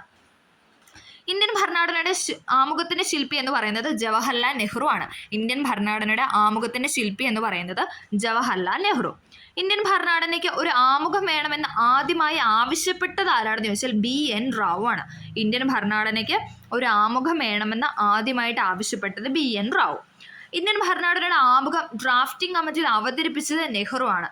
ഇന്ത്യൻ ഭരണഘടനയുടെ ആമുഖം ഡ്രാഫ്റ്റിംഗ് കമ്മിറ്റിയിൽ അവതരിപ്പിച്ചത് ആരാണെന്ന് ചോദിച്ചാൽ ജവഹർലാൽ നെഹ്റു. നെഹ്റു ഭരണഘടനാ നിർമ്മാണ സഭയിൽ അവതരിപ്പിച്ച ലക്ഷ്യപ്രമേയം ആണ് പിന്നീട് ഭരണഘടനയുടെ ആമുഖമായി മാറിയത്. ഏത് വർഷമാണ് ലക്ഷ്യപ്രമേയം നെഹ്റു അവതരിപ്പിച്ചതെന്ന് ചോദിച്ചാൽ 1946 ഡിസംബർ 13. ഇമ്പോർട്ടൻ്റ് ആണ്. ഡിസംബർ 13 ജവഹർലാൽ നെഹ്റു ലക്ഷ്യപ്രമേയം ഡ്രാഫ്റ്റിംഗ് കമ്മിറ്റിയിൽ അവതരിപ്പിച്ചത്. ഓക്കെ, ഇമ്പോർട്ടൻ്റ് ആണ്. ലക്ഷ്യപ്രമേയം ഭരണഘടനാ നിർമ്മാണ സഭ പാസ്സാക്കിയത് അവതരിപ്പിച്ചത് എന്നാണ് 1946 ഡിസംബർ 13. ഇനി ആ ലക്ഷ്യപ്രമേയം ഇനി ഭരണഘടനാ നിർമ്മാണ സഭ പാസ്സാക്കണം. ആ പാസ്സാക്കിയ വർഷം ചോദിച്ചാൽ തൊട്ടടുത്ത വർഷം ഡിസംബർ അല്ലേ, അപ്പോൾ നമുക്ക് തൊട്ടടുത്ത വർഷം കണക്ട് ചെയ്യണം. 1947 ജനുവരി 22 രണ്ട് ചോദിച്ചിട്ടുണ്ട്. 1947 ജനുവരി 22 ലക്ഷ്യപ്രമേയം ഭരണഘടനാ നിർമ്മാണ സഭ പാസ്സാക്കിയ വർഷം എന്ന് പറയുന്നത്. ഭരണഘടനയുടെ ആത്മാവ്, താക്കോല്, തിരിച്ചറിയൽ കാർഡ് എന്നിങ്ങനെ വിശേഷിപ്പിക്കുന്ന ഭരണഘടനയുടെ ഭാഗം ഏതാണ്? ഭരണഘടനയുടെ ആത്മാവ്, താക്കോല്, തിരിച്ചറിയൽ കാർഡ് എന്നിങ്ങനെ വിശേഷിപ്പിക്കുന്ന ഭരണഘടനയുടെ ഭാഗമാണ് ഭരണഘടനയുടെ ആമുഖം എന്ന് പറയുന്നത്. പ്രിയാമ്പിളാണ് ഭരണഘടനയുടെ ആത്മാവ്, താക്കോല്, തിരിച്ചറിയൽ കാർഡ് എന്നിങ്ങനെ വിശേഷിപ്പിക്കുന്ന ഭരണഘടനയുടെ ഭാഗം. ആമുഖം ആരംഭിക്കുന്നത് എങ്ങനെയാണ്? നാം ഭാരതത്തിലെ ജനങ്ങൾ, we the people of India എന്ന് പറഞ്ഞിട്ടാണ് ആമുഖം ആരംഭിക്കുന്നത്. നാം ഭാരതത്തിലെ ജനങ്ങൾ എന്ന് പറഞ്ഞാണ് പ്രിയാമ്പിള സ്റ്റാർട്ട് ചെയ്യുന്നത്. ഇന്ത്യയുടെ ഭരണഘടനയിൽ ആമുഖത്തിൽ പ്രതിപാദിക്കുന്ന ഒരേ ഒരു തീയതി ഏതാണ്? ഇന്ത്യൻ ഭരണഘടനയിലെ ആമുഖത്തിൽ പ്രതിപാദിക്കുന്ന ഒരേ ഒരു തീയതി എന്ന് പറയുന്നത് 1949 നവംബർ 26 1949 നവംബർ 26 ആമുഖത്തിൽ പരാമർശിക്കുന്ന ഒരേ ഒരു തീയതി എന്ന് പറയുന്നത്. ഇന്ത്യൻ ഭരണഘടനയുടെ ആമുഖത്തിലുള്ള സാഹോദര്യം എന്ന പദം നിർദ്ദേശിച്ചത് ആരാണ്? ഇന്ത്യൻ ഭരണഘടനയുടെ ആമുഖത്തിലുള്ള സാഹോദര്യം എന്ന പദം നിർദ്ദേശിച്ചത് ഡോക്ടർ BR അംബേദ്കറാണ്. BR അംബേദ്കറാണ് ആമുഖത്തിലുള്ള സാഹോദര്യം എന്ന പദം നിർദ്ദേശിച്ചത്. ഇന്ത്യയുടെ രാഷ്ട്രീയ ജാതകം എന്ന് ഭരണഘടനയുടെ ആമുഖത്തെ വിശേഷിപ്പിച്ചത് KM മുൻഷിയാണ്. ഇന്ത്യയുടെ രാഷ്ട്രീയ ജാതകം എന്ന് ഭരണഘടനയുടെ ആമുഖത്തെ വിശേഷിപ്പിച്ചത് KM മുൻഷി. ഭരണഘടനയുടെ ഹൃദയവും ആത്മാവും എന്ന ആമുഖത്തെ വിശേഷിപ്പിച്ചത് താക്കൂർദാസ് ഭാർഗവാണ്. ഭരണഘടനയുടെ ഹൃദയവും ആത്മാവും എന്ന് ആമുഖത്തെ വിശേഷിപ്പിച്ചത് താക്കൂർദാസ് ഭാർഗവ. മാറിപ്പോകാതെ പഠിക്കണം. ഭരണഘടനയുടെ ഹൃദയവും ആത്മാവും എന്ന ആമുഖത്തെ വിശേഷിപ്പിച്ചത് താക്കൂർദാസ് ഭാർഗവ. ഇന്ത്യയുടെ രാഷ്ട്രീയ ജാതകം എന്ന ഭരണഘടനയുടെ ആമുഖത്തെ വിശേഷിപ്പിച്ചത് KM മുൻഷി. ഭരണഘടനയുടെ തിരിച്ചറിയൽ കാർഡ് എന്ന ആമുഖത്തെ വിശേഷിപ്പിച്ചത് NA പൽക്കിവാലയാണ്. തിരിച്ചറിയൽ കാർഡ് എന്ന ആമുഖത്തെ വിശേഷിപ്പിച്ചത് NA പൽക്കിവാല. തിരിച്ചറിയൽ കാർഡ് എന്ന് വിശേഷിപ്പിച്ചത് NA പൽക്കിവാല. ആമുഖത്തെ ഭരണഘടനയുടെ ആത്മാവ്, താക്കോല് എന്നിങ്ങനെ വിശേഷിപ്പിച്ചത് ജവഹർലാൽ നെഹ്റു ആണ്. ആമുഖത്തെ ഭരണഘടനയുടെ ആത്മാവ്, താക്കോല് എന്നിങ്ങനെ വിശേഷിപ്പിച്ചത് നെഹ്റു ആണ്. ഭരണഘടനയുടെ ആത്മാവ് എന്ന ആമുഖത്തെ വിശേഷിപ്പിച്ചത് M ഹിദായത്തുള്ളയാണ്. ഭരണഘടനയുടെ ആത്മാവ് എന്ന ആമുഖത്തെ വിശേഷിപ്പിച്ചത് M ഹിദായത്തുള്ളയാണ്. ഭരണഘടനയുടെ കീനോട്ട് എന്ന് ആമുഖത്തെ വിശേഷിപ്പിച്ചത് ഏണസ്റ്റ് പാർക്കറാണ്. ഇതൊക്കെ ചോദിച്ചിട്ടുണ്ട്, റിപ്പീറ്റ് ചെയ്ത് ചോദിച്ചാണ്, അതുകൊണ്ടാണ് എടുത്ത് പറയാത്തത്. ഭരണഘടനയുടെ കീനോട്ട് എന്ന ആമുഖത്തെ വിശേഷിപ്പിച്ചത് ഏണസ്റ്റ് പാർക്കർ. ഇന്ത്യൻ ഭരണഘടന ആമുഖത്തിൽ ഭേദഗതി നടത്തിയ വർഷം? ആമുഖത്തിൽ ഒരേ ഒരു തവണയാണല്ലേ ഭേദഗതി നടത്തിയത്? 42ാമത്തെ ഭേദഗതി. ഏതായിരുന്നു വർഷം? 1976. 1976 42ാം ഭരണഘടനാ ഭേദഗതിയാണ് ആമുഖത്തിൽ ഭേദഗതി വരുത്തിയത്. മിനി കോൺസ്റ്റിറ്റ്യൂഷൻ അല്ലെങ്കിൽ ചെറു ഭരണഘടന എന്നറിയപ്പെടുന്ന ഏതാണ്? 42ാം ഭേദഗതിയാണ്.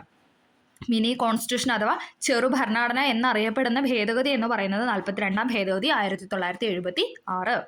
42ാം ഭേദഗതി പ്രകാരം ആമുഖത്തിൽ കൂട്ടിച്ചേർത്ത വാക്കുകളാണ് സോഷ്യലിസ്റ്റ്, മതേതരത്വം, അവിഭാജിത. 42ാം ഭേദഗതി പ്രകാരം ആമുഖത്തിൽ കൂട്ടിച്ചേർത്ത വാക്കുകളാണ് സോഷ്യലിസ്റ്റ്, മതേതരത്വം, അവിഭാജിത എന്ന് പറയുന്നത്.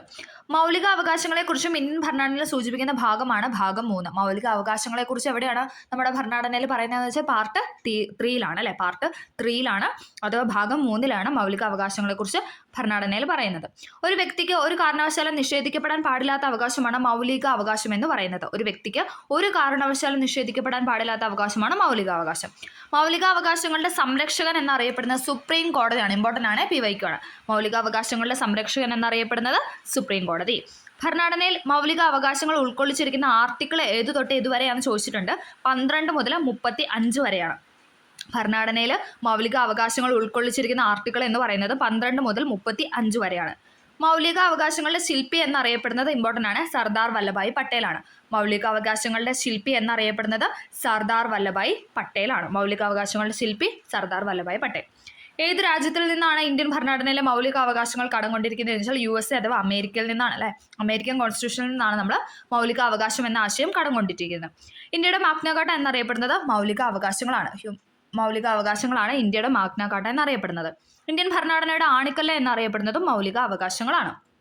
ഇന്ത്യൻ ഭരണഘടനയുടെ ആണിക്കല്ല് എന്നറിയപ്പെടുന്നത് മൗലിക അവകാശങ്ങളാണ്. സ്വാതന്ത്ര്യത്തിന് വിളക്ക് എന്നറിയപ്പെടുന്നത് മൗലിക അവകാശങ്ങളാണ്. ഇന്ത്യൻ ഭരണഘടന ആണിക്കല്ല്, സ്വാതന്ത്ര്യത്തിന് വിളക്ക് എന്നിങ്ങനെ അറിയപ്പെടുന്നത് മൗലിക അവകാശങ്ങളാണ്. മൗലിക അവകാശങ്ങളെ പറ്റി പ്രമേയം പാസാക്കിയ കോൺഗ്രസ് സമ്മേളനമാണ് 1931 കറാച്ചി സമ്മേളനം. ഇമ്പോർട്ടൻ്റ് ആണ്. മൗലിക അവകാശങ്ങളെ കുറിച്ച് പ്രമേയം പാസാക്കിയ കോൺഗ്രസിന്റെ സമ്മേളനം ചോദിച്ചാൽ 1931 കറാച്ചി സമ്മേളനമാണ്. സ്വത്തവകാശ മൗലിക അവകാശങ്ങളിൽ നിന്ന് നീക്കം ചെയ്ത പ്രധാനമന്ത്രി ആരായിരുന്നു എന്ന് ചോദിച്ചാൽ മൊറാർജി ദേശായി ആയിരുന്നു. ഏതായിരുന്നു ഭേദഗതി? 44 ഭേദഗതി അല്ലെ. 44 ഭേദഗതി 1978 മൊറാർജി ദേശായി ആയിരുന്നു ആ സമയത്തെ ഇന്ത്യൻ പ്രധാനമന്ത്രി എന്ന് പറയുന്നത്. സ്വത്തവകാശം മൗലികാവകാശങ്ങളിൽ നിന്ന് നീക്കം ചെയ്ത പ്രധാനമന്ത്രി മൊറാർജി ദേശായി. സ്വത്തവകാശം ഇപ്പോൾ നിയമാവകാശം അല്ലെ ഭരണഘടനാ അവകാശം മാത്രമാണ് അല്ലെ. നമ്മളിപ്പോൾ പറയുന്നത് സ്വത്തവകാശം നമുക്ക് മൗലികാവകാശമാണെന്നാണ് പറയുന്നത്. അല്ല അല്ലെ. എപ്പോഴും എല്ലാ ക്വസ്റ്റ്യൻ പേപ്പറിലും ചോദിക്കുന്ന ഒരു ക്വസ്റ്റ്യൻ ആണ്. ഇപ്പം നിലവിലെ സ്വത്തവകാശം എന്ന് പറയുന്നത് ഏതാണ്? നിയമാവകാശം അല്ലെങ്കിൽ എന്താണ്? ഭരണഘടനാ അവകാശം എന്നാണ് പറയുന്നത്. സ്വത്തവകാശത്തെ മൗലിക അവകാശങ്ങളിൽ നിന്നും നീക്കം ചെയ്ത ഭേദഗതിയാണ് 1978 44 ഭേദഗതി. നമ്മൾ പറഞ്ഞല്ലേ, സ്വത്തവകാശത്തെ മൗലിക അവകാശങ്ങളിൽ നിന്നും നീക്കം ചെയ്ത ഭേദഗതിയാണ് 1978 44 ഭേദഗതി. ഇപ്പോൾ ഏത് ആർട്ടിക്കിളിലാണ് സ്വത്തവകാശത്തെക്കുറിച്ച് പ്രതിപാദിക്കുന്നത് വെച്ചാൽ 300A ആണ്. ഇമ്പോർട്ടൻ്റ് ആണ്. 300A നിലവിൽ സ്വത്തവകാശത്തെക്കുറിച്ച് പരാമർശിക്കുന്നത്. മുൻപ് എത്രയിലായിരുന്നു? സ്വത്തവകാശം മൗലിക അവകാശമായിരുന്ന സമയത്ത് ഏത് ആർട്ടിക്കിൾ എന്ന് ചോദിച്ചാൽ 31 ആയിരുന്നു. അത് 1978 44 ഭേദഗതി പ്രകാരം മൊറാർജി ദേശായി ഇത് മാറ്റി. ഇപ്പം എന്താണ്? ഇതിപ്പം സ്വത്തവകാശം എന്ന് പറയുന്നത് നിയമാവകാശം അല്ലെങ്കിൽ ഭരണഘടനാ അവകാശം എന്നാണ് പറയുന്നത്. ഇപ്പം നിലവിലെ ഏതാണ് ആർട്ടിക്കിൾ എന്ന് ചോദിച്ചാൽ 300A ആണ്. 300A. ഭരണഘടനയുടെ ഏത് ഭാഗത്താണ് സ്വത്തവകാശത്തെക്കുറിച്ച് ഇപ്പോൾ പ്രതിപാദിക്കുന്നത്? നിലവിൽ 12ാം പാർട്ടിലാണ്. പാർട്ട് 12 300A ആണ് ആർട്ടിക്കിൾ. Okay, part 12 300A. മൗലികാവകാശങ്ങളുടെ എണ്ണം എന്ന് പറയുന്നത് 6 എണ്ണമാണ്. 7 ഉണ്ടായിരുന്നു. നമ്മൾ സ്വത്തവകാശം അതിൽ നിന്ന് നീക്കം ചെയ്തപ്പോൾ ഇപ്പം നിലവിൽ മൗലികാവകാശങ്ങളുടെ എണ്ണം എന്ന് പറയുന്നത് 6 ആണ്. തുടക്കത്തിൽ മൗലികാവകാശങ്ങളുടെ എണ്ണം 7 ആയിരുന്നു. മൗലികാവകാശങ്ങൾ ഉൾപ്പെടുത്തിയ ആർട്ടിക്കിളും താഴെ കൊടുത്തിട്ടുണ്ട്. അതായത് നമുക്ക് ജസ്റ്റ് ആർട്ടിക്കിളൊക്കെ ഒന്ന് പഠിക്കാം. സമത്വത്തിനുള്ള അവകാശം എന്ന് പറയുന്നത് 14 മുതൽ 18 വരെയാണ്. മൗലികാവകാശങ്ങളെ കുറിച്ചാണ് നമ്മൾ പറയുന്നത്. പാർട്ട് 3. അതിൽ സമത്വത്തിനെ കുറിച്ചുള്ള പറയുന്നത് 14 മുതൽ 18 വരെയാണ്. സ്വാതന്ത്ര്യത്തിനുള്ള അവകാശം പറയുന്നത് തൊട്ടടുത്ത ആർട്ടിക്കിൾ 19 മുതൽ 22 വരെയാണ്. സമത്വത്തിനുള്ള അവകാശം എന്ന് പറയുന്നത് 14 മുതൽ 18 വരെയും സ്വാതന്ത്ര്യത്തിനുള്ള അവകാശം എന്ന് പറയുന്നത് 19 മുതൽ 22 വരെയും. ഇനി ചൂഷണത്തിനെതിരായ അവകാശം എന്ന് പറയുന്നത് തൊട്ടടുത്ത 23 24 23 ആർട്ടിക്കിൾ 24 ആർട്ടിക്കിൾ നമ്മൾ ചൂഷണത്തിനെതിരായ അവകാശത്തെക്കുറിച്ചാണ് പറയുന്നത്. മതസ്വാതന്ത്ര്യത്തിനുള്ള അവകാശമാണ് 25 മുതൽ 28 വരെ. 25, 26, 27, 28 എന്ന് പറയുന്നത് മതസ്വാതന്ത്ര്യത്തിനുള്ള അവകാശത്തെക്കുറിച്ചാണ് പരാമർശിക്കുന്നത്. സാംസ്കാരികവും വിദ്യാഭ്യാസപരവുമായ അവകാശം 29 മുതൽ 30 വരെയാണ്. ഓക്കെ, ആർട്ടിക്കിൾ 32 സാംസ്കാരിക വിദ്യാഭ്യാസപരമായ അവകാശം പറയുന്നത്. സാംസ്കാരിക വിദ്യാഭ്യാസപരമായ അവകാശം 29 മുതൽ 30 വരെ. ഭരണഘടനാപരമായ പ്രതിവിധിക്കുള്ള അവകാശമാണ് ആർട്ടിക്കിൾ 32. മാറിപ്പോയി. ഭരണഘടനാപരമായ പ്രതിവിധി നേടാനുള്ള അവകാശം എന്ന് പറയുന്നത് 32 ആണ്. നമുക്കൊന്നും കൂടെ പറയാം. സമത്വത്തിനുള്ള അവകാശം 14 മുതൽ 18 വരെ. സ്വാതന്ത്ര്യത്തിനുള്ള അവകാശം 19 മുതൽ 22 വരെ. ചൂഷണത്തിനെതിരെയുള്ള അവകാശം 23 24. മതസ്വാതന്ത്ര്യത്തിനുള്ള അവകാശം 25 മുതൽ 28 വരെ. സാംസ്കാരികവും വിദ്യാഭ്യാസപരമായ അവകാശമാണ് 29 30 എന്ന് പറയുന്നത്. 31 മാറ്റിയല്ല, നമ്മൾ പറഞ്ഞു 31 സ്വത്തവകാശം എന്നത് മാറ്റി. 32 എന്ന് പറയുന്നത് ഭരണഘടനാപരമായ പ്രതിവിധിക്കുള്ള അവകാശമാണ്. ഓക്കെ, നിയമത്തിന് മുന്നിൽ എല്ലാവരും തുല്യരാണ് എന്നും തുല്യ പരിരക്ഷ നൽകുമെന്ന് അനുശാസിക്കുന്ന ആർട്ടിക്കിളാണ് ആർട്ടിക്കിൾ 14. നിയമത്തിന് മുന്നിൽ എല്ലാവരും തുല്യരാണ് അല്ലെങ്കിൽ തുല്യ പരിരക്ഷ നൽകുമെന്ന് പറയുന്ന ആർട്ടിക്കിളാണ് ആർട്ടിക്കിൾ 14. മതം, വർഗം, ജാതി, ലിംഗം, ജന്മസ്ഥലം എന്നിവയുടെ പേരിൽ ഒരു പൗരനോട് വിവേചനം പാടില്ല എന്ന് അനുശാസിക്കുന്ന ആർട്ടിക്കിളാണ് 15. മതം, വർഗം, ജാതി, ലിംഗം, ജന്മസ്ഥലം എന്നിവയുടെ പേരിൽ ഒരു പൗരനോട് വിവേചനം പാടില്ല എന്ന് പറയുന്നതാണ് ആർട്ടിക്കിൾ 15. സ്ത്രീക്കും പുരുഷനും തുല്യത ഉറപ്പാക്കുന്ന ഭരണഘടനാ അനുച്ഛേദമാണ് 15. സ്ത്രീക്കും പുരുഷനും തുല്യത ഉറപ്പാക്കുന്നതാണ് 15. പൊതുനിയമനങ്ങളിൽ അവസര സമത്വം ഉറപ്പ് നൽകുന്നതാണ് 16. പൊതുനിയമനങ്ങളിൽ അവസര സമത്വം ഉറപ്പുവരുത്തുന്ന ആർട്ടിക്കിളാണ് 16. തൊട്ടുകൂടായ്മ നിരോധനവുമായി ബന്ധപ്പെട്ട ആർട്ടിക്കിളാണ് 17. ഇതൊക്കെ റിപ്പീറ്റഡ് ക്വസ്റ്റൻ ആണ്, അതുകൊണ്ടാണ് പറയാത്തത്. ഇതെല്ലാം BYK ചോദിച്ചിട്ടുണ്ട്. കറക്റ്റായിട്ട് പഠിക്കാം കേട്ടോ. തൊട്ടുകൂടായ്മ നിരോധനവുമായി ബന്ധപ്പെട്ട ആർട്ടിക്കിൾ 17. പദവി നാമങ്ങൾ നിരോധിക്കുന്ന ആർട്ടിക്കിൾ 18. പദവികളുടെ നാമങ്ങളൊക്കെ നിരോധിക്കുന്ന ആർട്ടിക്കിളാണ് 18. മഹാത്മാഗാന്ധി കി ജയ് വിളിച്ചുകൊണ്ട് പാസ്സാക്കിയ ആർട്ടിക്കിൾ 17 മഹാത്മാഗാന്ധി കി ജയ് എന്ന് വിളിച്ചുകൊണ്ട് പാസ്സാക്കിയ ആർട്ടിക്കിൾ ചോദിച്ചാൽ ആർട്ടിക്കിൾ 17 മൗലിക സ്വാതന്ത്ര്യത്തെക്കുറിച്ച് പ്രതിപാദിക്കുന്ന ആർട്ടിക്കിളാണ് 19. മൗലിക സ്വാതന്ത്ര്യത്തെക്കുറിച്ച് പരാമർശിക്കുന്നതാണ് 19. എന്തൊക്കെയാണെന്ന് നോക്കാം. അഭിപ്രായ സ്വാതന്ത്ര്യം, സമാധാനപരമായി സമ്മേളിക്കുന്നതിനുള്ള സ്വാതന്ത്ര്യം, സംഘടന രൂപീകരിക്കുന്നതിനുള്ള സ്വാതന്ത്ര്യം, സഞ്ചാര സ്വാതന്ത്ര്യം, ഇന്ത്യയിൽ എവിടെയും താമസിക്കാനുള്ള സ്വാതന്ത്ര്യം, മാന്യമായി ഏതു തൊഴിലും ചെയ്യുന്നതിനുള്ള സ്വാതന്ത്ര്യം. നമ്മൾ ആർട്ടിക്കിൾ 19 എന്ന് പറയുന്നത് മൗലിക സ്വാതന്ത്ര്യത്തെക്കുറിച്ചാണ് പറയുന്നത്. അഭിപ്രായ സ്വാതന്ത്ര്യം, സമാധാനപരമായി സമ്മേളിക്കാനുള്ള സ്വാതന്ത്ര്യം, സംഘടന രൂപീകരിക്കാനുള്ള അവകാശം, സഞ്ചാര സ്വാതന്ത്ര്യം, ഇന്ത്യയിൽ എവിടെയും താമസിക്കാനുള്ള സ്വാതന്ത്ര്യം, മാന്യമായി ഏതു തൊഴിലും ചെയ്യുന്നതിനുള്ള സ്വാതന്ത്ര്യം. മൗലിക അവകാശങ്ങൾ ഭേദഗതി വരുത്താൻ അധികാരമുള്ളത് പാർലമെന്റിന് മാത്രമാണ്. മൗലിക അവകാശങ്ങൾ ഭേദഗതി വരുത്താൻ അധികാരം എന്ന് പറയുന്നത് പാർലമെന്റിനാണ്. അടിയന്തരാവസ്ഥ കാലത്ത് മൗലികാവകാശങ്ങൾ റദ്ദു ചെയ്യാനുള്ള അധികാരം രാഷ്ട്രപതിക്കാണ്. അടിയന്തരാവസ്ഥ കാലത്ത് എന്താണ് മൗലികാവകാശങ്ങൾ ഓട്ടോമാറ്റിക്കലി റദ്ദാവും. അത് റദ്ദു ചെയ്യാനുള്ള റൈറ്റ് ആർക്കാണെന്ന് ചോദിച്ചാൽ രാഷ്ട്രപതിക്കാണ്. അടിയന്തരാവസ്ഥ പ്രഖ്യാപിച്ച സമയത്ത് രാഷ്ട്രപതിയുടെ ഇടപെടൽ ഇല്ലാതെ തന്നെ സ്വാഭാവികമായി റദ്ദു ചെയ്യുന്ന മൗലികാവകാശമാണ് 19 എന്ന് പറയുന്നത്. ഇമ്പോർട്ടൻ്റ് ആണ്. അടിയന്തരാവസ്ഥ പ്രഖ്യാപിച്ച സമയത്ത് രാഷ്ട്രപതിയുടെ ഇടപെടൽ അദ്ദേഹം പറയാതെ തന്നെ ഓട്ടോമാറ്റിക്കലി റദ്ദാവുന്ന ആർട്ടിക്കിളാണ് 19. അടിയന്തരാവസ്ഥ സമയത്ത് പോലും റദ്ദ് ചെയ്യാൻ കഴിയില്ലാത്ത ആർട്ടിക്കിൾ 2 ഉണ്ട്, 20ഉം 21. ആർട്ടിക്കിൾ 20, ആർട്ടിക്കിൾ 21 എന്ന് പറയുന്നത് അടിയന്തരാവസ്ഥ സമയത്ത് പോലും റദ്ദ് ചെയ്യാൻ പാടില്ല. പത്രസ്വാതന്ത്ര്യത്തെക്കുറിച്ച് പ്രതിപാദിക്കുന്ന ആർട്ടിക്കിൾ ഇമ്പോർട്ടൻ്റ് ആണ്. 19(1)(a)യിലാണ് പത്രസ്വാതന്ത്ര്യത്തെക്കുറിച്ച് പറയുന്നത്. പത്രസ്വാതന്ത്ര്യത്തെക്കുറിച്ച് പറയുന്നത് 19(1)(a) ആണ്. ഫോർത്ത് എസ്റ്റേറ്റ് എന്നറിയപ്പെടുന്ന പത്രമാധ്യമങ്ങളാണ്. ഇമ്പോർട്ടൻ്റ് ആണ്. ഫോർത്ത് എസ്റ്റേറ്റ് എന്നറിയപ്പെടുന്ന പത്രമാധ്യമങ്ങളാണ്. ഫോർത്ത് എസ്റ്റേറ്റ് എന്നറിയപ്പെടുന്ന പത്രമാധ്യമങ്ങൾ. മൗലികാവകാശങ്ങളുടെ അടിത്തറ എന്നറിയപ്പെടുന്ന ആർട്ടിക്കിളാണ് 21. മൗലികാവകാശങ്ങളുടെ അടിത്തറ എന്ന് പറയുന്ന ആർട്ടിക്കിളാണ് 21. പൊതുസ്ഥലങ്ങളിലെ പുകവലി നിരോധിക്കുന്ന ഏത് ആർട്ടിക്കിൾ അനുസരിച്ചാണെന്ന് ചോദിച്ചാൽ ആർട്ടിക്കിൾ 21 ആണ്. പൊതുസ്ഥലങ്ങളിൽ പുകവലി അല്ല, നമ്മൾ കണ്ടിട്ടുണ്ട് പല സ്ഥലങ്ങളിൽ ഇങ്ങനെ ഏത് വെച്ചിട്ടുള്ള പുകവലി പാടില്ല, അങ്ങനെ പറയുന്ന ഏത് ആർട്ടിക്കിളാണെന്ന് വെച്ചാൽ 21 ആണ്. ഇന്ത്യൻ ഭരണഘടനയിലെ സുവർണ്ണ ത്രികോണം എന്ന് വിശേഷിപ്പിക്കുന്ന ഇമ്പോർട്ടൻ്റ് ആണ് 14, 19, 21. ഇന്ത്യൻ ഭരണഘടനയിലെ സുവർണ്ണ ത്രികോണം എന്ന് വിശേഷിപ്പിക്കുന്ന ആർട്ടിക്കിളാണ് ആർട്ടിക്കിൾ 14, ആർട്ടിക്കിൾ 19, ആർട്ടിക്കിൾ 21 എന്ന് പറയുന്നത്. വിദ്യാഭ്യാസം മൗലിക അവകാശമായി മാറ്റിയപ്പോൾ ഭരണഘടനയിൽ കൂട്ടിച്ചേർത്ത ഏത് ആർട്ടിക്കിളാണ്? എപ്പോഴും ചോദിക്കുന്നതാണ്. 21(a) ആണ്. 21(a) എന്ന് പറയുന്നത് വിദ്യാഭ്യാസം മൗലിക അവകാശമായി മാറ്റിയപ്പോൾ ഭരണഘടനയിൽ കൂട്ടിച്ചേർത്ത ആർട്ടിക്കിളാണ്. 6 മുതൽ 14 വയസ്സ് വരെയുള്ള കുട്ടികൾക്ക് സൗജന്യവും വിദ്യാഭ്യാസം മൗലിക അവകാശമാക്കിയ ഭേദഗതിയാണ് 86-ാം ഭേദഗതി. വർഷം ചോദിച്ചാൽ 2002 അത് ഏതാ ഭേദഗതി ബില്ലെന്ന് ചോദിച്ചാൽ 93 ഇമ്പോർട്ടൻ്റ് ആണ്. 6 മുതൽ 14 വയസ്സ് വരെയുള്ള കുട്ടികൾക്ക് സൗജന്യ വിദ്യാഭ്യാസം മൗലിക അവകാശമായ ഭേദഗതിയാണ് 86-ാം ഭേദഗതി 86. അത് ഏതാ വർഷം എന്ന് ചോദിച്ചാൽ 2002. ബില്ല് ചോദിച്ചാൽ ഇൻ കേസ് ഇനി ബില്ലും കൂടെ ചോദിച്ചാൽ ഏതാണ് 93-ാമത്തെ ഭരണഘടനാ ഭേദഗതി ബില്ലാണ്. വിദ്യാഭ്യാസ അവകാശ നിയമം നിലവിൽ വന്നത് 2010 ഏപ്രിൽ 1 വിദ്യാഭ്യാസ അവകാശ നിയമം നിലവിൽ വന്നത് 2010 ഏപ്രിൽ 1. ആർട്ടിക്കിൾ 21(a)യുടെ പിൻബലത്തിൽ പാർലമെന്റ് പാസാക്കിയ നിയമമാണ് വിദ്യാഭ്യാസ അവകാശ നിയമം എന്ന് പറയുന്നത്. ആർട്ടിക്കിൾ 21ന്റെ പിൻബലത്തിൽ പാർലമെന്റ് പാസാക്കിയതാണ് വിദ്യാഭ്യാസ അവകാശ നിയമം. വിദ്യാഭ്യാസ അവകാശ നിയമം പാർലമെന്റ് പാസാക്കിയത് 2009 ഓഗസ്റ്റ് 26 2009 ഓഗസ്റ്റ് 26 വിദ്യാഭ്യാസ അവകാശ നിയമം പാർലമെന്റ് പാസാക്കിയത്. ലോക ബാലവേല വിരുദ്ധ ദിനമാണ് ജൂൺ 12. ലോക ബാലവേല വിരുദ്ധ ദിനമാണ് ജൂൺ 12. നിയമവിധേയമല്ലാത്ത അറസ്റ്റിനും തടങ്കലിൽ നിന്നും എതിരെ സംരക്ഷണം നൽകുന്ന ആർട്ടിക്കിളാണ് 22. നിയമവിധേയമല്ലാത്ത അറസ്റ്റിനും കരുതൽ തടങ്കലിനും നിന്നും എതിരെ സംരക്ഷണം നൽകുന്ന ആർട്ടിക്കിളാണ് 22. ആർട്ടിക്കിൾ 22. കരുതൽ തടങ്കലിനെ കുറിച്ച് പ്രതിപാദിക്കുന്നതും ആർട്ടിക്കിൾ 22-ലാണ്. ഒരാളെ അറസ്റ്റ് ചെയ്തതിനു ശേഷം 24 മണിക്കൂറിനുള്ളിൽ മജിസ്ട്രേറ്റിന് മുന്നിൽ ഹാജരാക്കണമെന്ന് പ്രതിപാദിക്കുന്ന ആർട്ടിക്കിളാണ് 22.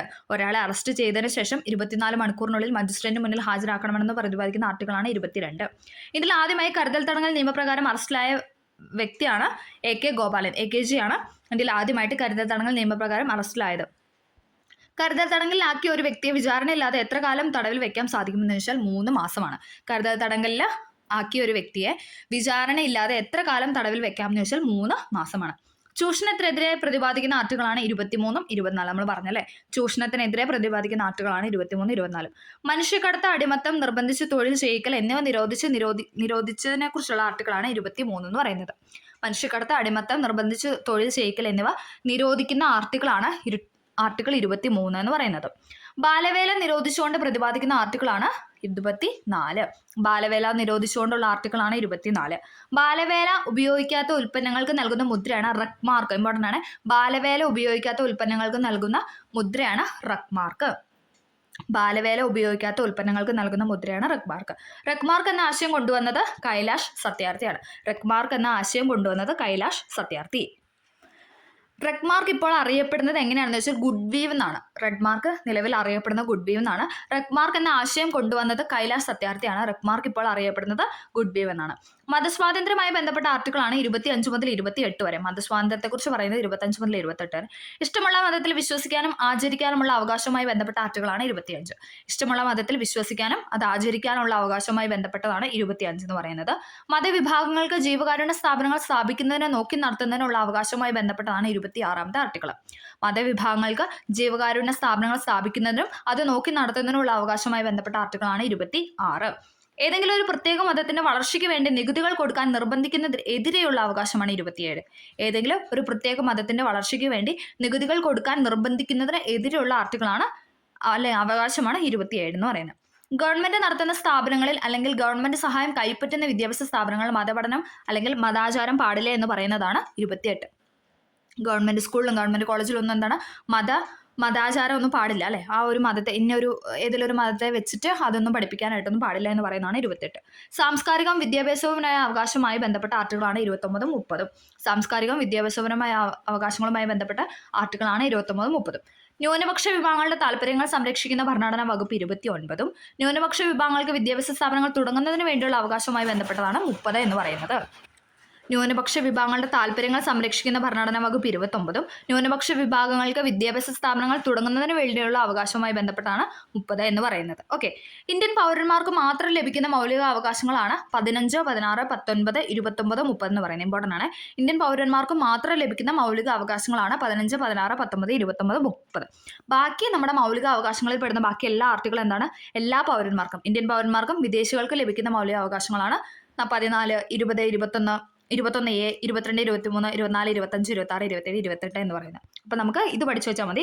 15, 16, 19, 29, 30 ഈ 5 ആർട്ടിക്കിൾ എന്ന് പറയുന്നത് ഇന്ത്യൻ പൗരന്മാർക്ക് മാത്രമുള്ളതാണ്. 15, 16, 19, 29, 30. 15, 16, 19, 29, 30 എന്ന് പറയുന്നത് ഇന്ത്യൻ പൗരന്മാർക്ക് മാത്രമുള്ള മൗലികാവകാശങ്ങളാണ്. ബാക്കി എല്ലാ മൗലികാവകാശപ്പെട്ട ബാക്കി എല്ലാ ആർട്ടിക്കിളും എന്ന് പറയുന്നത് വിദേശ പൗരന്മാർക്കും ബാധകമാണ്. ഓക്കെ, ഭരണഘടനാപരമായ പ്രതിവിധിക്കുള്ള അവകാശങ്ങൾ ഏത് ആർട്ടിക്കിളാണെന്ന് വെച്ചാൽ 32 ഭരണഘടനാപരമായ പ്രതിവിധികൾക്കുള്ള അവകാശം എന്ന് പറയുന്നത് ആർട്ടിക്കിൾ 32. മൗലിക അവകാശങ്ങളിൽ മൗലികമായതാണ് എന്നറിയപ്പെടുന്നതാണ് ആർട്ടിക്കിൾ 32. മൗലിക അവകാശങ്ങളിൽ മൗലികമായത് എന്നറിയപ്പെടുന്ന ആർട്ടിക്കിളാണ് 32. ഭരണഘടനയുടെ ഹൃദയവും ആത്മാവും എന്ന് BR അംബേദ്കർ വിശേഷിപ്പിച്ച ആർട്ടിക്കിൾ 32 ഭരണഘടനയുടെ ഹൃദയവും ആത്മാവും എന്ന് അംബേദ്കർ വിശേഷിപ്പിച്ചത് ആർട്ടിക്കിൾ 32. ഓക്കെ, ഭരണഘടനയുടെ ഏത് വകുപ്പ് പ്രകാരമാണ് സുപ്രീം കോടതി റിട്ട് പുറപ്പെടുവിക്കുന്നത് ചോദിച്ചാൽ ആർട്ടിക്കിൾ 32 പ്രകാരമാണ്. സുപ്രീം കോടതി റിട്ട് പുറപ്പെടുവിക്കുന്ന 32 പ്രകാരം. ഇനി ഹൈക്കോടതി ആണെങ്കിലും അത് 226 പ്രകാരമാണ്. സുപ്രീം കോടതി ആണെങ്കിൽ 32 പ്രകാരവും ഹൈക്കോടതി റിട്ട് പുറപ്പെടുവിക്കുന്നതാണെങ്കിൽ 226 പ്രകാരം. റിട്ടുകൾ എത്ര എണ്ണമാണ് ഉള്ളതെന്ന് വെച്ചാൽ 5 തരത്തിലുള്ള റിട്ടാണുള്ളത്. ഏതൊക്കെയാണ് 5 തരത്തിലുള്ള റിട്ടുകൾ എന്ന് പറയുന്നത്? നമുക്ക് നോക്കാം. Habeas corpus, mandamus, prohibition, quo warranto, സോർഷ്യോററി.